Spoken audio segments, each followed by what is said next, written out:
તમે tune in કર્યું છે 89.6 FM રેડિયો રાજકોટ અને હું છું આપનો પ્રિયાંક. એવું કહેવાય છે કે રાજા છે પ્રજાવત્સલ હોવો જોઈએ અને શિક્ષક છે વિદ્યાર્થી વત્સલ. બાળક કદાચ શાળાએ જાગવા માટે જાય છે એવું કહેવાય, સુવા માટે તો ઘર છે. સંસ્થા છે એ કોઈ પણ દેશની ઉન્નતિનો આધાર છે.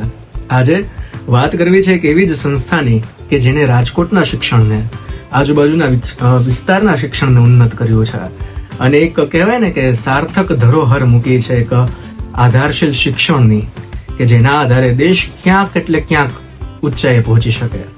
કેટલા વિદ્યાર્થીઓએ આ કેમ્પસમાંથી ઉડાન ભરી છે. એવું કહેવાય કે કોઈના માટે સૂરજ બની શકાય, કોઈના માટે ચંદ્ર બની શકાય, પણ કોઈના માટે આકાશ બનવું ને બહુ મોટી વાત છે. આ સંસ્થા એક આકાશ છે કે જેના અંદર કેટલાય વિદ્યાર્થી રૂપી પારેવડાએ પોતાની પાંખો ફેલાવી છે અને સફળતાની ઊંચાઈએ ગયા છે. આજે વાત કરવી છે એવી જ એક સંસ્થા, Shrimati TV Mehta charitable foundation દ્વારા સંચાલિત BH ગારડી વિદ્યાપીઠ વિશે. અને અલગ અલગ એમાં જોડાયેલા પ્રોફેસરો, ગારડી વિદ્યાપીઠ સાથે જોડાયેલા પ્રોફેસરો આજે આપણી વચ્ચે છે. આખી જે સંસ્થા છે એક સપનું હતું ચેરમેન DV મહેતા સાહેબ અને મેનેજિંગ ડિરેક્ટર J મહેતા સાહેબનું, કે રાજકોટમાં એફોર્ડેબલ એજ્યુકેશન મળે, સારું એક એજ્યુકેશન મળે. એવું કહેવાય છે કે સસ્તું એ સારું ના હોય, પણ એ વાતને, એ મેન્ટાલિટીને બ્રેક કરીને એક એફોર્ડેબલ એજ્યુકેશન સાથે, એક પૂરા મોટિવ સાથે આ સંસ્થાની શરૂઆત કરે છે અને સંસ્થા પછી વ્યાપે છે. લોકોનો પ્રેમ મળે છે, વિદ્યાર્થીઓની હૂફ મળે છે અને અત્યારે આ સંસ્થાનું નામ લગભગ કોઈ એટલે કોઈ એનાથી અજાણ નહીં હોય. એને ઘણી બધી બ્રાન્ચ છે, ઘણી બધી શાખા છે. આજે અલગ અલગ શાખાના પાન સમાન કહો પ્રોફેસરો આપણી વચ્ચે છે. BH Gardi college of engineering and technology, એના પ્રોફેસર હર્ષ મહેતા સાહેબ આપણી વચ્ચે છે. એન્જિનિયરિંગ ડિપાર્ટમેન્ટ આખો બહુ વિશાળ છે અને એમાં એક ફેકલ્ટી તરીકે તમે જ્યારે કામ કરી રહ્યા હો તો સાહેબ સૌ પ્રથમ તો હું જાણવા એ ઈચ્છીશ, પહેલા તો સૌનું સ્વાગત છે 89.6 FM રેડિયો રાજકોટમાં. સાહેબ, જાણવા એ ઈચ્છીશ કે આ જે ફિલ્ડ છે એન્જિનિયરિંગનું ફિલ્ડ એ બહુ વાસ્ટ છે, બહુ મોટું છે, તો કેટલા એમાં સ્કોપ છે? આપણી જે સંસ્થા છે એની અંદર કેટલા ડિપાર્ટમેન્ટ છે અને કયા વિદ્યાર્થીઓ એમાં એડમિશન લઈ શકે? ધોરણ 10 પછી આપણે ત્યાં ડિપ્લોમા એન્જિનિયરિંગનો કોર્સ થાય છે, જેમાં કમ્પ્યુટર એન્જિનિયરિંગ, સિવિલ એન્જિનિયરિંગ અને મિકેનિકલ એન્જિનિયરિંગનો સમાવેશ છે. ત્યારબાદ આફ્ટર 12th એ ગ્રુપ રાખેલું હોય તો આપણે ત્યાં બેચલર ઓફ એન્જિનિયરિંગમાં કમ્પ્યુટર સાયન્સ, IT અને સિવિલ, ઇલેક્ટ્રિકલ અને મિકેનિકલ એન્જિનિયરિંગનો સમાવેશ થાય છે. પોસ્ટ ગ્રેજ્યુએશન માટે, એટલે કે જેને માસ્ટર્સ ડિગ્રી લેવી હોય તો તેની માટે માસ્ટર ઓફ કમ્પ્યુટર એન્જિનિયરિંગ, તેની સાથે સાથે માસ્ટર ઓફ કમ્પ્યુટર એપ્લિકેશન એટલે કે MCA અને માસ્ટર ઓફ બિઝનેસ એડમિનિસ્ટ્રેશન એટલે કે MBA આ કોર્સનો સમાવેશ થાય છે. ખાસ કયા વિદ્યાર્થીઓએ, કયા પ્રકારના વિદ્યાર્થીઓએ આમાં એડમિશન લેવું જોઈએ અને એડમિશન પ્રોસિજર શું હોય છે? સિમ્પલ સમાવેશ કરીએ તો જે સ્ટુડન્ટ્સને સારું શિક્ષણ મેળવું છે તેની સાથે સાથે આપણે લોકો કોલેજમાં અલગ અલગ એક્ટિવિટીઝ થ્રુ લર્નિંગ આપીએ છીએ. પ્લેસમેન્ટ્સ, ઇન્ડસ્ટ્રી વિઝિટ્સ, એક્સપર્ટ ટોક્સ. આપણી કોલેજ જે છે 18 વર્ષ જૂની કોલેજ છે. 18 years ઓફ એકેડેમિક એક્સેલન્સ ધરાવીએ છીએ આપણી કોલેજમાં.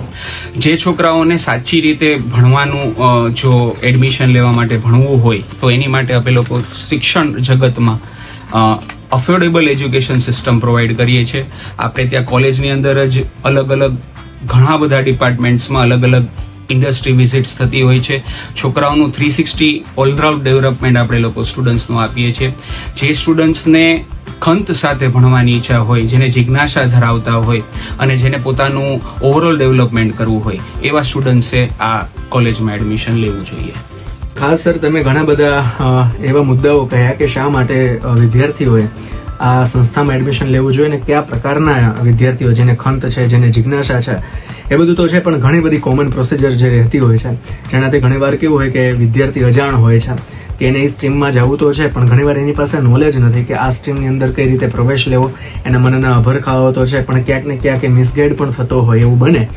તો એવા સમયે એઝ એન એક્સપર્ટ તમારું શું કહેવું છે કે કઈ રીતે એ કયા જગ્યાએથી ઓથેન્ટિક માહિતી મેળવીને એડમિશન પ્રોસિજર કરે અને કઈ રીતે આપણી સંસ્થા સુધી પહોંચે?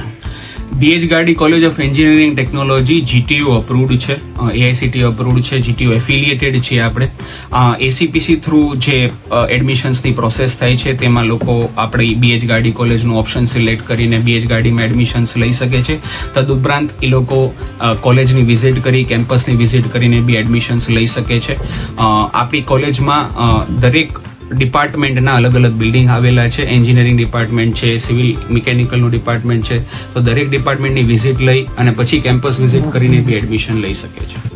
તો સર, તમે જે મુજબ એડમિશનની પ્રોસેસ આપી, પણ ખાસ એક વિદ્યાર્થી તરીકે અને તમને આ સવાલ કરવાનું મન એટલા માટે થાય કે તમે પણ એક સમયે આ જ કોલેજની અંદર સામી પાટલીએ બેઠા હતા અને પછી તમારા ધગશના કારણે, તમારે લગ્નના કારણે તમે સામી પાટલીથી આ બોર્ડ સુધી આવ્યા. એ કદાચ એ અંતર બહુ ટૂંકું હશે, પણ એ અંતર તમારા માટે કદાચ વર્ષોના વર્ષોનું હશે. એટલે આ અંતર કાપવામાં તમે ઘણા બધા અનુભવો કર્યા છે. અને ખાસ અત્યારે આપણે એવું જોઈએ પણ છીએ કે ઘણા ખરા વિદ્યાર્થીઓ પોતાનું આખું જે કરિયર છે, પોતાના જીવનના મહત્વના નિર્ણયો જે છે એ મિત્રને આધીન કરતા હોય છે કે ચાલો મારો ભાઈબંધ આ કરે છે ને તો હું આ કરી નાખીશ. પણ એને એ નથી ખબર કે એનો મિત્ર કદાચ બધી રીતે સદ્ધર હશે, એને ગમતું હશે, કંઈક એના અલગ રીઝન હશે, અને પછી તું એના માટે થઈને કદાચ તારા જીવનના 3-4 વર્ષ તું બગાડીશ તો બાકીના 40 વર્ષ તું ભોગવીશ. પણ પોતાના જે રસનું ક્ષેત્ર છે એ બ્રાન્ચની અંદર જો તું જઈશ તો કદાચ તું આગળ પણ વધીશ. તો આવા ઘણા બધા કોન્ફ્લિક્ટ્સ વિદ્યાર્થીઓની અંદર રહેતા હોય છે. તો એના માટે આપણે શું અલગ કરી શકીએ? તમારી એક્સપર્ટાઇઝ શું કહે છે કે કઈ રીતે આપણે પોતાની બ્રાન્ચ સિલેક્ટ કરવી જોઈએ?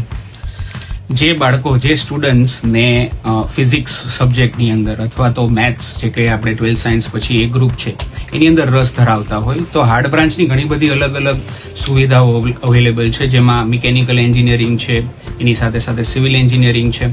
આપણને ખબર જ છે કે અલગ અલગ રીતે ગુજરાતનું ડેવલપમેન્ટ થઈ રહ્યું છે. તો આ બધી ક્ષણોમાં આપણે એવું વિચારી શકીએ કે આગળ જઈને સિવિલ અને મિકેનિકલ એન્જિનિયરિંગના સ્ટુડન્ટ્સ આ ડોમેનની અંદર વધારે આવવામાં, કમ્પ્યુટર એન્જિનિયરિંગ છે અથવા ઇન્ફોર્મેશન ટેકનોલોજી છે, આમાં બી સ્ટુડન્ટ્સનો પ્રવાહ વધારે આવતો હોય છે. એનું કારણ છે કે આઈટી સેક્ટર હંમેશા બૂમિંગ રહે છે અને એની માટે બી સ્ટુડન્ટ્સ આગળ જઈને ઘણો બધો કરિયર ઓપ્શન સિલેક્ટ કરવામાં, અનુભવ સારી રીતે જો હોય અને જો આ સબ્જેક્ટ્સમાં સારી પકડ હોય તો ઘણો આગળ પ્રોગ્રેસ કરી શકે છે આમાં.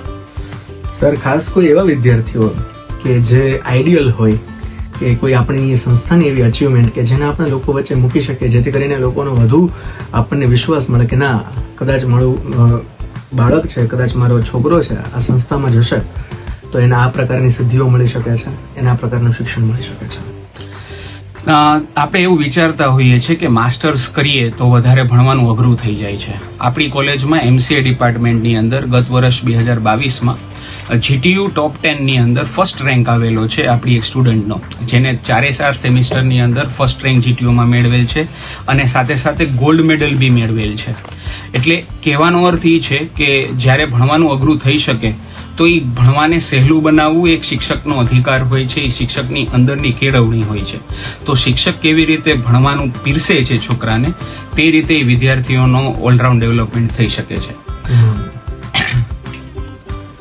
ચોક્કસપણે સર, તમે જે મુજબ બધી વાત શેર કરી એ રીતે વિદ્યાર્થીઓ પોતાનું કાઉન્સેલિંગ કરાવે, પોતાના જે રસના ક્ષેત્ર છે મુજબનું એ શિક્ષણ પ્રાપ્ત કરે અને આ પ્રકારના જે બધા અચીવમેન્ટ્સ છે એના આધારે જેટલા પણ વિદ્યાર્થીઓ અને વાલીઓ અત્યારે સાંભળી રહ્યા છે જેને એન્જિનિયરિંગ ફિલ્ડની અંદર રસ છે એ ચોક્કસપણે Gardi Vidyapeeth BH Gardi college of engineering and ટેકનોલોજીનો સંપર્ક કરશે અને એડમિશનની પ્રોસિજર જે આપને જણાવી સરસ મજાનું રાષ્ટ્રના ઉન્નત માટેનું કામ એ હાથ ધરશે એવી આપણને સૌને આશા છે. સર, આપનો ખૂબ ખૂબ આભાર કે આપે આપની એક્સપર્ટાઇઝ શેર કરી, આપના અનુભવ શેર કર્યા, ઘણી બધી વાતો અમારી સાથે શેર કરી અને બસ આમ જ આપ અવિરત શિક્ષણ કાર્ય કરતા રહો અને સમાજના ઘડતરમાં આપ સહયોગી થતા રહો એવી અભિલાષા સાથે. Thank you so much sir.